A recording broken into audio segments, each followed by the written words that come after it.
Muitas pessoas têm tido seus sonhos destruídos pela falta de confiança absoluta em Deus.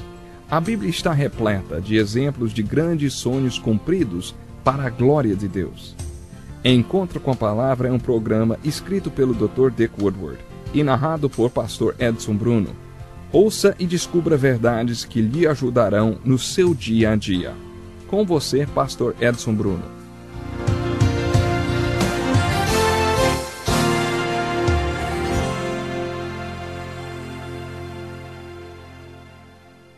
Nesta aula continuaremos a nossa pesquisa sobre o livro de Gênesis, o primeiro dos 66 livros que compõem a Bíblia.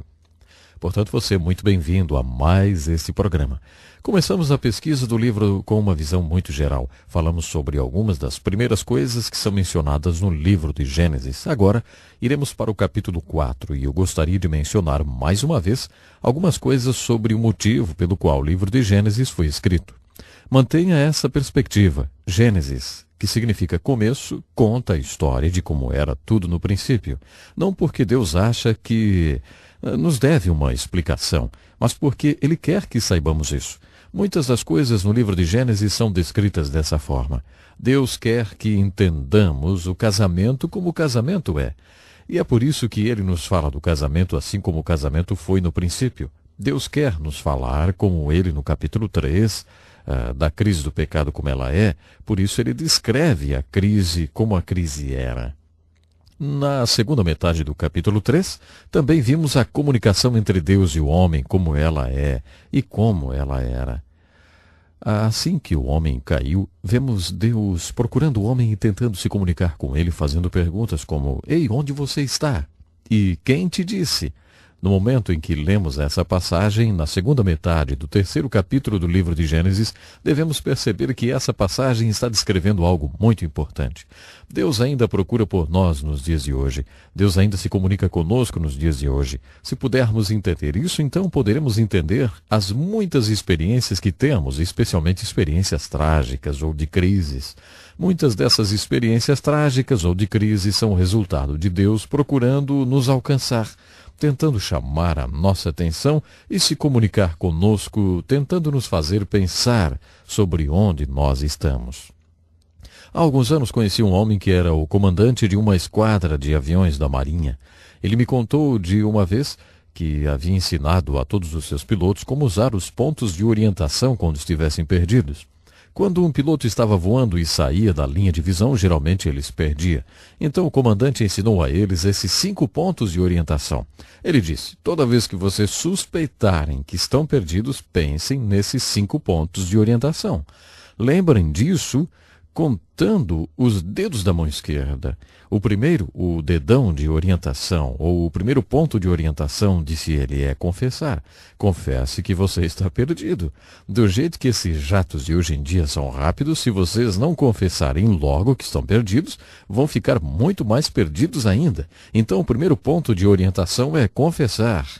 O segundo ponto é subir. Eu pensei que era porque eles deveriam estar o mais alto possível, para o caso de acabar o combustível e eles tivessem que escolher uma área não povoada para cair.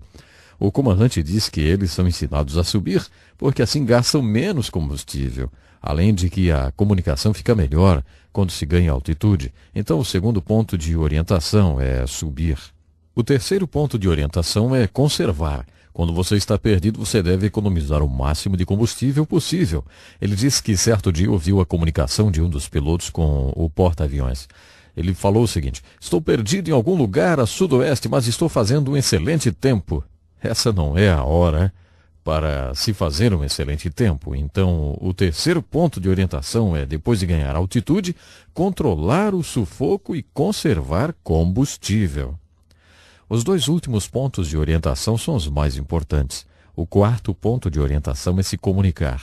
Entre em contato com o porta-aviões. Comunique-se com o comandante. Finalmente, o quinto ponto de orientação é obedecer. Obedecer às ordens do comandante. Confessar, subir, conservar, comunicar e obedecer. Esse é o regulamento ensinado a pilotos de jatos, que os auxiliará quando estiverem perdidos e como voltar à base. Esse é o tipo de orientação que Deus está nos ensinando na segunda metade do terceiro capítulo de Gênesis. Deus quer que tenhamos uma direção espiritual quando estivermos perdidos, assim como Adão e Eva estiveram. Deus quer que confessemos que estamos perdidos. Então Ele quer que a gente suba e que se mova em sua direção. Devemos conservar ou ser conservativos quando tivermos perdido o caminho. Não tome grandes decisões quando você acreditar que perdeu o seu caminho. O ponto mais importante dessa orientação espiritual é a sua comunicação com Deus. Deus quer se comunicar com você. Essa é a mensagem da segunda metade do 3º capítulo de Gênesis. Quando Deus se comunicar com você, ouça e obedeça ao que Ele tem a dizer. A mãe de Jesus disse, seja o que for que Ele lhe disser para fazer, faça. Essa regra é eterna. Sempre obedeça quando você acreditar que Deus está se comunicando com você. Ainda no 3º capítulo de Gênesis, podemos encontrar as consequências positivas, como Deus procurando por nós e tentando nos resgatar, e também as consequências proféticas. Por exemplo, em Gênesis 13:15, temos a primeira profecia messiânica. Não temos que esperar até o capítulo 12 de Gênesis, com a história de Abraão, para ouvir falar no maior plano de Deus, a salvação ou a redenção.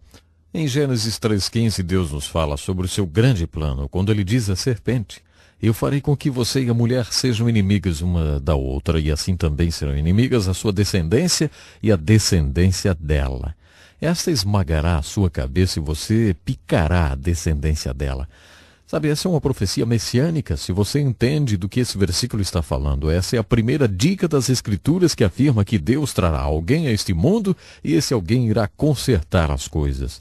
É claro que há muitas consequências negativas para a mulher, para o homem, e para o homem e a mulher. A mais séria dessas consequências negativas é encontrada no final desse capítulo. É o que chamamos de divórcio com Deus. Eles estão divorciados de Deus. Eles são banidos do jardim. A aplicação disso tudo é incrível. É possível que a aplicação disso possa ser a mensagem de Deus descrita dessa forma.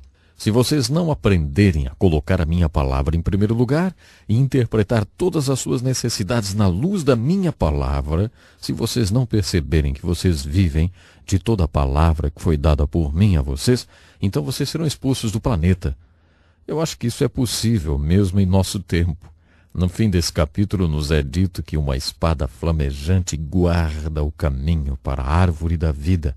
Deus e o homem estão separados e o único caminho pelo qual o homem pode voltar é através da espada flamejante. Muita gente acredita que a espada flamejante é uma imagem de Jesus Cristo, a palavra da vida, porque Jesus é o único caminho de volta. Quando ele veio, ele disse, eu sou o caminho e não há outro. Aquela espada flamejante também pode ser uma imagem da palavra de Deus, porque a fé vem através do ouvir a palavra de Deus. Portanto, de uma forma bastante real, a palavra de Deus é o único caminho de volta à árvore da vida. No capítulo 4, vemos outra consequência da queda do homem. No capítulo 4, temos a descrição de conflito na visão de Deus, porque Deus quer que entendamos o conflito como ele é. Estamos em conflito com nós mesmos. Estamos em conflito sempre com nossos colegas, maridos e esposas. Estamos em conflito com nossos filhos, nossos pais. Temos conflitos entre patrão e empregados. As greves são constantes e, é claro, temos os conflitos entre nações. O conflito é um de nossos maiores problemas. Em Gênesis capítulo 4, Deus nos mostra alguns fatores chaves que causam conflitos e algumas soluções que podem ajudar a resolver esses conflitos. Ele nos mostra essa verdade através da história de dois irmãos. Esses dois irmãos se parecem muito com a gente. Seus nomes são Caim e Abel.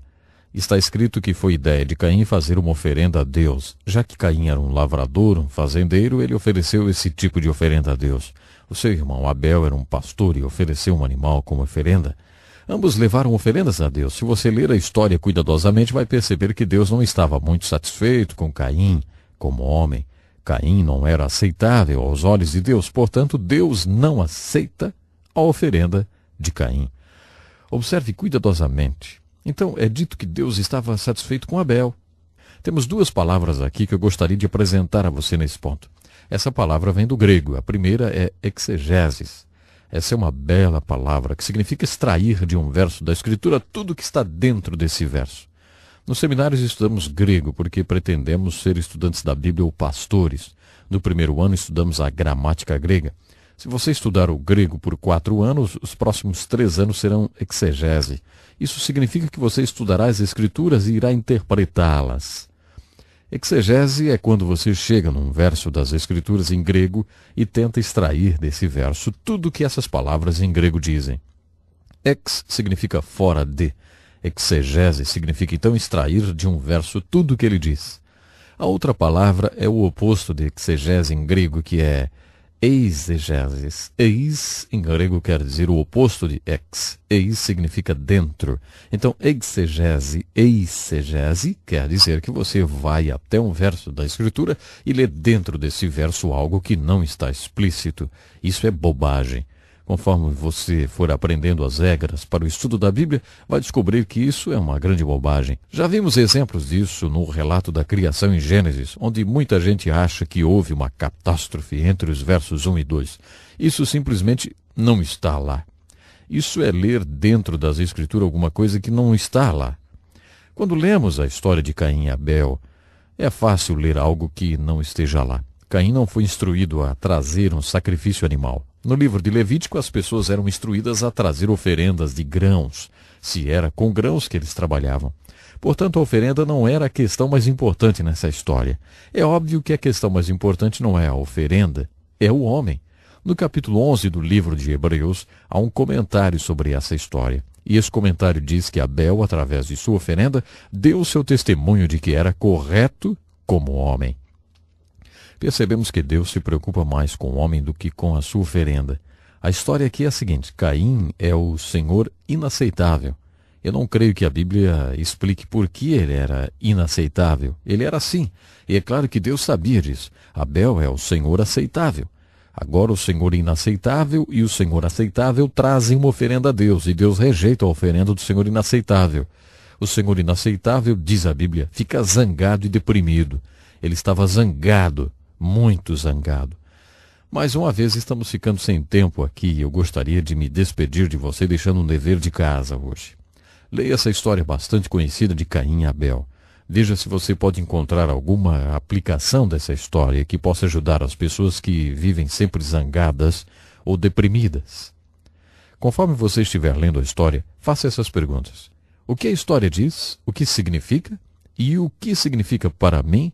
Se você estiver zangado ou deprimido, veja se consegue encontrar alguma ajuda nessa história tão conhecida. Bom, como disse, o nosso tempo já acabou e eu gostaria de encontrar você no nosso próximo programa. Até lá, então. Que lição importantíssima. Obrigado, Pastor Edson Bruno. Prezado ouvinte, coloque em prática o que você ouviu aqui. Sem dúvida, sua vida será grandemente abençoada. Este é um estudo escrito pelo Dr. Dick Woodward, na voz do Pastor Edson Bruno. Escreva-nos e solicite o material. Nosso endereço é Encontro com a Palavra, Caixa Postal 2011, CEP 89201-970, Joinville, Santa Catarina. Até o nosso próximo Encontro com a Palavra.